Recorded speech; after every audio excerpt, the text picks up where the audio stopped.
अस्सलाम वालेकुम। आज हम एक्सरसाइज नंबर 2.7 का क्वेश्चन नंबर 5 करेंगे। A ball is thrown upward with an initial velocity of 20 metre पर सेकेंड। अब ball is throne upward, ball है हमारे पास, इसको हमने ऊपर की तरफ उछाला है, तो उसकी जो वेलोसिटी जिस स्पीड से हमने फेंका है, यहाँ से फेंका है, वो क्या है?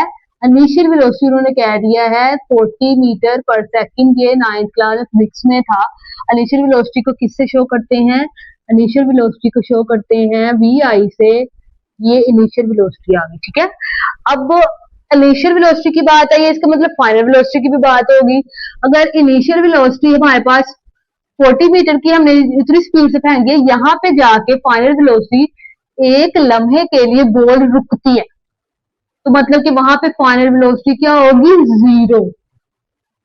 एक लम्हे के लिए रुकती है, तो इसका मतलब वहां पे फाइनल वेलोसिटी होगी 0, फिर वो दोबारा नीचे की तरफ आ जाएगी, ठीक है। Calculate the maximum height it reaches above ground level. Maximum height find करनी है यहां से लेकर यहां तक। ये क्या है? हाइट भी लिख सकते हैं, एस भी लिखते हैं इक्वेशन के अकॉर्डिंग, ठीक है। और हमारे पास यहाँ पे ग्रेविटी की बात हो रही है, क्योंकि हमने बॉल फेंकी है खला में, तो जी की वैल्यू क्या आएगी? अगर हम बॉल ऊपर से नीचे फेंकेंगे तो जी की वैल्यू होती है पॉजिटिव, लेकिन हमने नीचे से ऊपर फेंकनी है, तो इसका मतलब जी की वैल्यू होती है नेगेटिव। और जी की वैल्यू आपको पता है कि माइनस 10 होती है, ये आती है। और हमने फाइंड क्या करना है? हाइट एस, ये हमने क्या करना है? फाइंड। हमारे पास जो 3 इक्वेशन है, जो हमने उधर भी पढ़ी थी, क्वेश्चन ऑफ मोशन फिजिक्स में 9th क्लास में, वो 3 थी, ठीक है। जैसे V F equal to V I plus A T, S equal to V I T plus 1/t A T square, लेकिन हमने ग्रेविटी की अकॉर्डिंग लेनी है, ठीक है। अब यहाँ पे लिखेंगे वी नो दैट, मैं पहले यहाँ पे फाइनली तीनों इक्वेशन लिख देती हूँ, जो आप यूज होनी है वो यूज करनी है। पहली वाली थी हमारे पास V F equal to V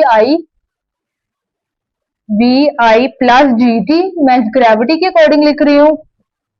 S is equal to V I T plus 1/2 G T square. तीसरी वाली है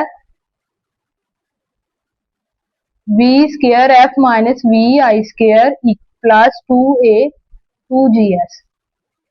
अच्छा, हमने फाइंड करना है एच या एस, उसके अकॉर्डिंग हमने फार्मूला यहाँ पे लगाना है। पहली वाली में एस नहीं है, पहली वाली में एस या एच नहीं है, तो वो हम नहीं लगाएंगे, क्योंकि वो हमारे यूज नहीं करना। अब सेकंड वाली है, सेकंड वाली में टाइम है, और हमारे पास टाइम नहीं है।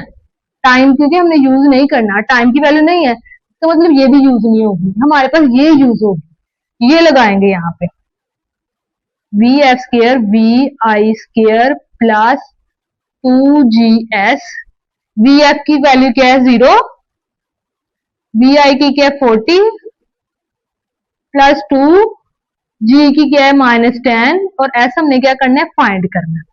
0 ऐसे ही आएगा, और अब 40 का स्क्वायर कितना होता है? 1600, -20 आ जाएगा, और एस आ जाएगा। 1600 इधर जाके प्लस हो रहा है, इधर जाके क्या हो जाएगा? माइनस।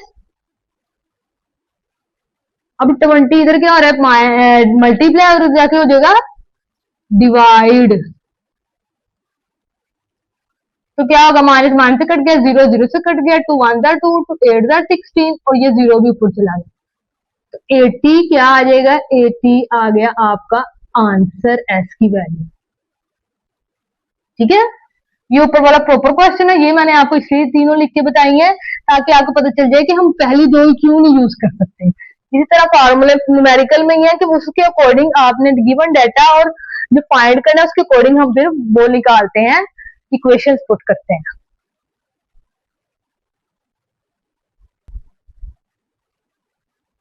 अब हमारे पास है एक्सरसाइज का last question. A freelancer earning follow the model. Freelancer है जो ऑनलाइन काम करते हैं, या कोई भी इस तरह के काम, उन्होंने कहा है कि earning they follow the model, एक मॉडल उन्होंने दे दिया, इक्वेशन दे दी हुई है E of H equal to -2h² plus 40h, where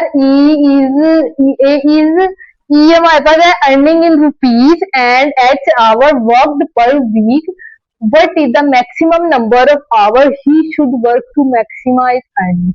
हमारे पास उन्होंने कहा है कि मैक्सिमाइज नंबर ऑफ आवर्स वो बताने हैं जिसमें उसकी सबसे ज्यादा अर्निंग की है। जैसे अगर वो अर्निंग कर रहा है, ऐसे उसका चार्ट जा रहा है अर्निंग का, मैक्सिमाइज ये वाला पॉइंट है, वो बताना है कि सबसे ज्यादा इनकम इधर हुई है तब उसके पास कितने घंटे लगे हैं, कौन से घंटे में कितने घंटे उसने अर्निंग की है, ताकि ये आया। ये है पॉइंट ऑफ वर्टेक्स, मतलब कि पॉइंट है मैक्सिमम पॉइंट। और वर्टेक्स को आपको पता है एच और के से शो करते हैं, और हम वर्टेक्स को ग्राफिकली एक्स और वाई से भी शो करते हैं, और ये एक्स हमने फाइंड करना है। उन्होंने आवर कहा है, एज मालूम करने के लिए कहा है, और हमारे पास ये बुक में पेज नंबर 44 पे फार्मूला है, वो हम मालूम करेंगे। एज के अकॉर्डिंग हमारे पास formula X is equal to -b/2 है, ठीक है। हमारे पास थी इक्वेशन ये दे दी हुई है, और हमारे पास फार्मूला ये बुक पे लिखा हुआ है, एक्स की वैल्यू एज की फाइंड करने का मतलब एक्स की फाइंड करनी है, तो एक्स का फार्मूला है -b/2 है। हमारे पास इक्वेशन है ए स्क्वायर के साथ जो होगी वो ए की वैल्यू होगी, और जो एज के साथ होगी वो बी की होगी। तो मैंने फार्मूला लगाना है एज इज इक्वल टू, हमारे पास इक्वेशन एज की फॉर्म में है, तो मैं फार्मूला लगा लूंगी x is equal to minus B की वैल्यू क्या 40, नीचे आ गया 2 इंटू ए की वैल्यू क्या -2। अब इसको जब हम सॉल्व करेंगे तो क्या आएगा, x is equal to -40/-4, minus minus से कट गया, 4 10 40, एज की वैल्यू क्या आ गई 40, मतलब कि 10 आवर्स आए हैं हमारे पास आंसर, ठीक है।